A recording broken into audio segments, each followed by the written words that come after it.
Hello friends, मैं स्तुति। आज हम बात करेंगे फैमिली एकेंथेसी के बारे में। तो इस फैमिली के सबसे पहले हम डिस्ट्रीब्यूशन और हैबिट के बारे में बात करेंगे। तो इस फैमिली में 240 जेनरा और 2200 स्पीसीज पाए जाते हैं। Means there are about 240 genera and 2200 species in this family. The plant are usually herb, shrub और ट्री आर रेयरली। इस फैमिली का जो प्लांट होता है हर्ब, श्रब और रेयरली ट्री होते हैं। जो सम प्लांट होते हैं एकेंथेसी फैमिली का वो जीरोफिटिक होते हैं। एग्जाम्पल के लिए जो एकेंथस है और बार्लेरिया है ये जीरोफिटिक प्लांट है। सम हर क्लाइंबिंग, कुछ क्लाइंबिंग भी होते हैं जैसे मेंटोनिसिया। The family is generally Justicia, Adhatoda, Ruellia और रीनिया भी इस फैमिली का मेंबर है। अब हम इसके वेजिटेटिव कैरेक्टर के बारे में बात करेंगे। तो सबसे पहले हम रूट के बारे में बात करेंगे। तो जो एकेंथेसी फैमिली इसमें जो रूट होता है वो ब्रांच होता है और टैप होता है। टैप एंड ब्रांच रूट का मतलब ये हुआ जो रूट होगा वो डायरेक्ट रेडिकल से निकलेगा, उसे हम टैप रूट कहते हैं। अब हम स्टेम के बारे में बात करेंगे। जो स्टेम होता है वो इरेक्ट होता है, ब्रांच होता है, हर्बेसियस होता है, वुडी होता है, ग्लैब्रस होता है और ग्रीन कलर का होता है। इरेक्ट का मतलब ये हुआ जो स्टेम होगा वो सीधा होगा, ब्रांच में शाखित होगा। हर्बेसियस का मतलब ये होगा जो स्टेम होगा वो बहुत ही वीक होगा। और वुडी होगा और ग्लैब्रस होगा। ग्लैब्रस का मतलब ये हुआ जो स्टेम है उसके सरफेस पे ये हेयर लाइक स्ट्रक्चर पाए जाएंगे। अब हम इसके लिप्स के बारे में बात करेंगे। तो जो लिप्स है वो अपोजिट और डेकुसेट होता है। अपोजिट और डेकुसेट का मतलब ये हुआ कि कोई भी ये प्लांट है का ये मतलब मार्जिन है, लीफ मार्जिन मतलब मिडवेन है, इसमें से दो लीफ निकलेंगे एक ही नोट से, लेकिन अगला जो लीफ निकलेगा वो 90 डिग्री के एंगल पे रोटेट करके निकलेगा।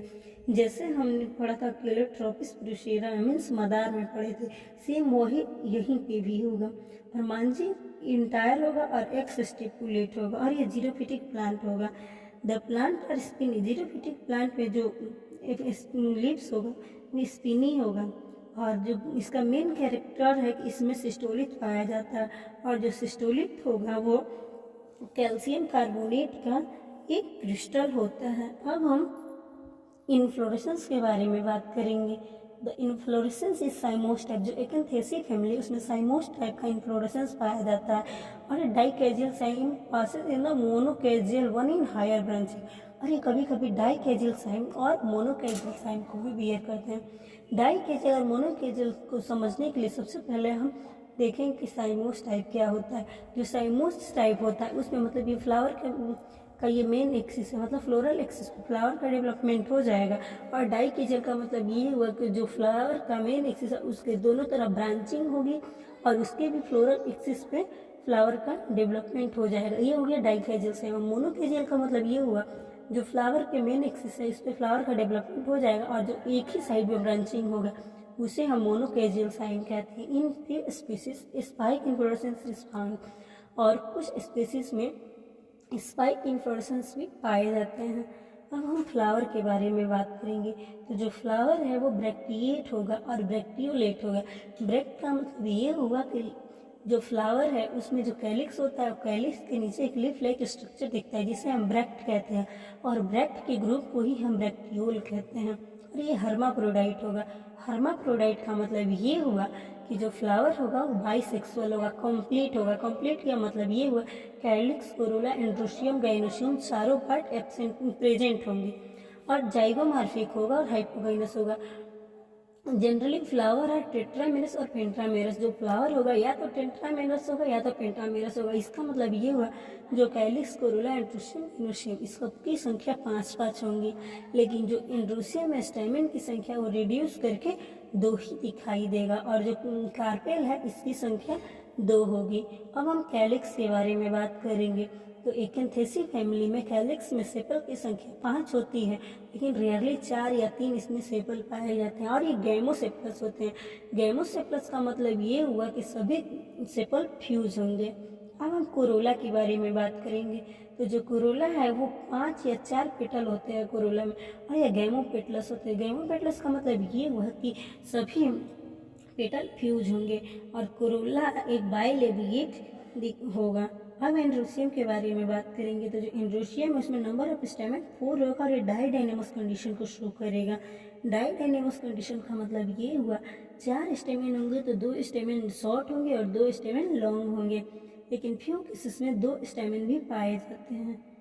अब हम गाइनोशियम और देखिए जो एंड्रोशियम होता है इपीपेटलस कंडीशन को भी शो करता है। इपीपेटलस का मतलब ये हुआ जो स्टेमेन है वो कोरोला के टच करके निकलेगा। अब हम गाइनोशियम के बारे में बात करेंगे तो गाइनोशियम में कार्पेट की संख्या 2 होगी और ये सिन कार्पस है।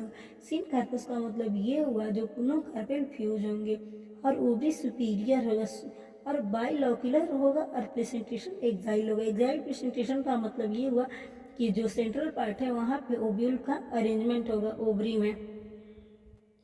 अब हम फ्रूट के बारे में बात करेंगे तो जो फ्रूट होगा वो कैप्सूल टाइप का होगा। अब सीड देखेंगे तो एकेंथस जो है उसमें फॉनिकल पाए जाते हैं और जो उसका सीड है वो एक प्रोजेक्शन को हुक लाइक प्रोजेक्शन को शो करता है जिसे हम जेस्टिकुलर कहते हैं, और जो सीड होगा वो एक्स एल्बुमिनस होगा। अब हम पोलिनेशन के बारे में बात करेंगे तो जो पोलिनेशन है वो इंसेक्ट के द्वारा होगा और इंसेक्ट पोलिनेशन का मतलब हुआ इंटेमोफिली पोलिनेशन। अब हम फ्लोरल फार्मूला के बारे में बात करेंगे तो पहले ही हमने देखा था कि जो फ्लावर था वो ब्रैक्टिएट था तो हम ब्रैक्टिएट का साइन लगाएंगे, और फ्लावर जाइगोमॉर्फिक था तो हम जाइगोमॉर्फिक का साइन लगाएंगे। फिर ये बाइसेक्सुअल था यानी हर्माफ्रोडाइट था तो बाइसेक्सुअल का साइन, और हमने बताया था पहले जो कैलिक्स है या तो ये पेंटामेरस होंगे या तो टेट्रामेरस होंगे।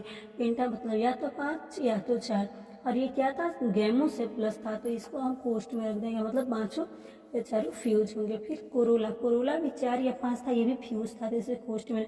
और एंड्रोसियम या तो 4 होगा या तो 2 होगा, और ये पेटर्न से अटैच होके निकल मतलब टच करके निकला था, इसीलिए इसे हम जोड़ देंगे। और गाइनोसियम की भी संख्या 2 थी और सुपीरियर ओवरी था तो नीचे हम लाइन खींच देंगे। और पहले ही देखे थे कि जो गाइनोसियम है उसमें कार्पेल की संख्या 2 थी, लेकिन कार्पेल क्या था सिन कार्पस था तो इसे भी हम कोष्ठ में लिख देंगे। हाँ, हम इस फैमिली के इकोनॉमिक इम्पोर्टेंट के बारे में बात करेंगे तो सबसे पहले हम जस्टिसिया बेंटोनिका के बारे में बात करेंगे। तो ये एक अंडर श्रब है और इसे हम छाया के लिए उपयोग करते हैं यानी हेज प्लांट के रूप में यूज करते हैं। अब हम रेंजिया पेरुलिफेरा के बारे में फ्लोरा के बारे में बात करेंगे। इसका मतलब होगा पिंडी, और इसका जो जूस है लीफ का इससे चिल्ड्रन को स्मॉल पॉक्स में पिलाया जाता है। मीन्स रेनुंजा पेरुलिफेरा is the fruit juice of these leaves are given as children in a small pox, जो हमने पहले बात किया था।